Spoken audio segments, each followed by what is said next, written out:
Time now for sports on 104.7 The Cave. Here's Ned Reynolds. Mike, the intern, Ned Reynolds. It is the most important Red Friday of the year so far. And before we start talking about the Super Bowl on Sunday, we got to mention that the Missouri State Bears and their football team now know who they are going to face in their first official game in their new conference. And, Mike, this is a very big deal because in the past, the Missouri Valley Conference, to which the Bears have belonged for, 34, 35 years, never gave out the official dates for their conference games until sometime in August. The Bears now joining Conference USA, a Division I or FBS school, now know who they're going to play. We won't get into all of the elaborations involved here with Conference USA, but there are 3 games during the month of October, and they are on Wednesday nights. The Bears will have, I believe, 3 of them, if I'm not mistaken, and that's for national television purposes. Part of this deal in joining Conference USA is the Bears get a national television, or maybe 2 for that matter, national television appearances on a Wednesday night. So do the other teams, of course, in the Conference USA, and that'll all take place. But the very first official Conference USA game will be here, and it's September 27th. The Bears will play really an old friend, Western Kentucky, from over in Bowling Green, Kentucky. Bears used to play them on a regular basis back in the early 2000s and late 1990s. But Western Kentucky will be here, and that will be the official Conference USA opener. And from there on, history continues to really present itself a new chapter. It does, and hopefully get us some more recruiting, too, which is very, very much needed. And I think the end goal of flipping these conferences. We'll see what happens, though. I'm very excited about it. Let's talk about some women's college basketball. Had ourselves a little classic matchup last night, didn't we? Well, this has been going on now for, a matter of decades. It all started back when women's basketball began to hit the big time back in the early 1990s. And one of the national powers, and still is for that matter, is Tennessee. Under Pat Summitt, she had the Tennessee Lady Vols, a really big deal. Well, so was a team in the northeastern part of the country, like UConn under Gino Auriemma. They were also among the big deals. Coach Auriemma and Coach Summitt, who were not particularly fans of each other, decided that, hey, we need to get together on at least a regular basis. We're not in the same conference, but let's have a mid or late season game, and we'll have it home and home every year and just see what happens. Well, it has evolved into one of the classic women's matchups, and the 2025 game was last night. They played at the Thompson Bowling Arena in Knoxville, Tennessee. Missouri was just down there 2 nights ago to play. That's the Missouri Tigers. And this time it's Connecticut and Tennessee. Great game. The Tennessee Lady Vols win the game 80-78. I beg your pardon, 80-76. 80-76 was the final score. And Tennessee wanted the Tennessee girls. They had a big parade out on center court, and Connecticut was very gracious in dropping the ball game. Connecticut did not show the great power that the Lady Huskies have had in the past, but they'll be back along come March, and they'll be vying for a national championship as well. But Tennessee, winner of match 1.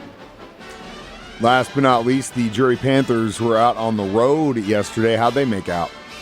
Well, Kirksville is a tough place to play.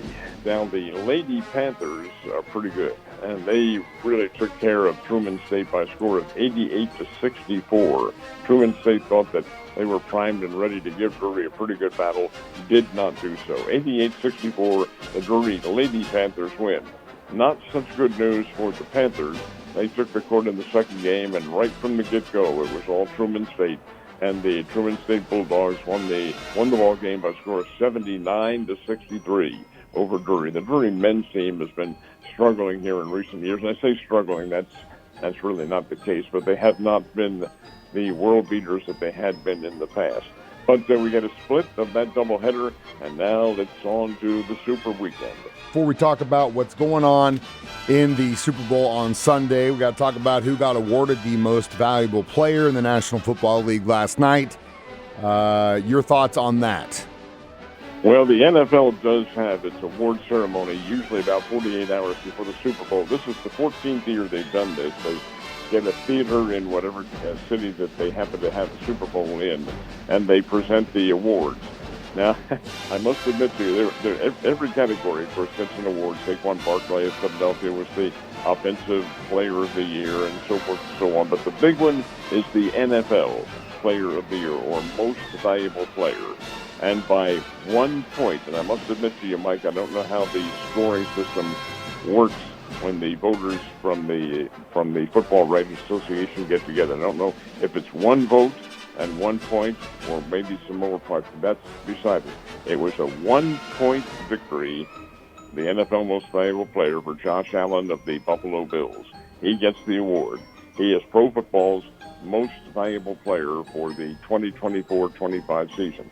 And he really did have a great year with Buffalo. There's no question about it. Now, please keep in mind that this is all based on regular season. It does not have anything to do with the postseason at all. It's regular season. And Allen, who threw for over 3,500 yards and had, I think, 27, 28 touchdowns, somewhere in that vicinity, really gets the nod because his receiving corps was decimated. Stephon Diggs left the team this midsummer last year and went with the Houston Texans, although he was injured much of the year.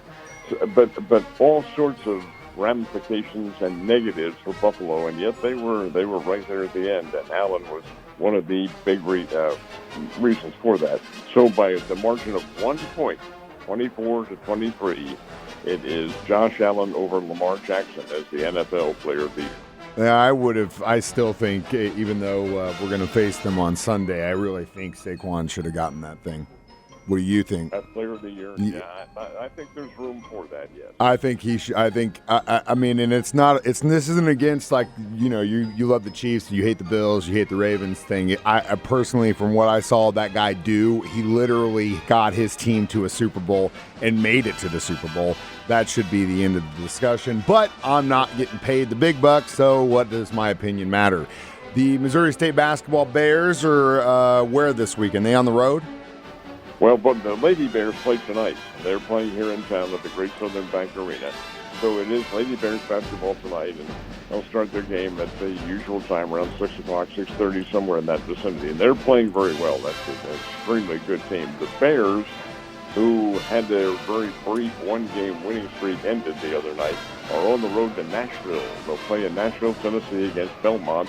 And the Belmont Bruins they're a pretty good basketball team. No question about that. They can play the game. Lady Bears, incidentally, are playing Indiana State tonight. So it will be a little doubleheader basketball for the Missouri State teams, but one here and one on the road in Belmont. And the game with the Bears and Belmont begins at 4 o'clock tomorrow afternoon. All right, now we get to talk about the fun stuff. Of course, today, Red Friday, and if you don't have your red on yet, you better get it on and wear it all weekend long. The Kansas City Chiefs take on the Philadelphia Eagles in the Super Bowl in New Orleans, and we've got a full day of broadcast, which kicks off with Ned Talk. When, Ned? We are at noontime, 12 noon, and this other than the 10. Now we've had some 10 o'clock starts. This year, not very many of them, but this will be among our earlier starts. I'm saying, wait a minute, the game's at 5:30. What are those guys doing on at 12 noon? Well, that's the way the networks arrange these things. You have to understand that this is not the Chiefs radio network to which we'll be listening here on the Cave. It is an altogether different situation. And Mike, you might tell the audience a little bit about how that works. Yeah, so Ned Talks at noon, and then we will be with Westwood One with their Super Bowl coverage starting at 1. 2 o'clock, we will check in with Mitch, Danon, and Dan Israel from the Chiefs Radio Network from about 3 to 4. Then we come back to Westwood One for the game, and then no matter what happens, we'll be back with the Chiefs Radio Network for the post-game after the trophy presentation on Sunday. So all of the action is right here on the Cave, the entire broadcast, but it is Westwood One. That's who handles the thing and not the Chiefs Radio Network. Now, having said that, if you're in the Kansas City environs, yes, you can hear Mitch Holdis and company do the game. But other than that, nope. The network takes over, and they're the big boys. They know when a forward pass is going to be thrown and when a ball is going to be run. They're that good. I am being facetious. Of course. That'll be the broadcast coming on Sunday. But Ned Talk, our little get-together, our little sit-around discussion of what's going to happen, begins at 12 noon, runs from 12 to 1. Ned, have a wonderful Friday. Go Chiefs.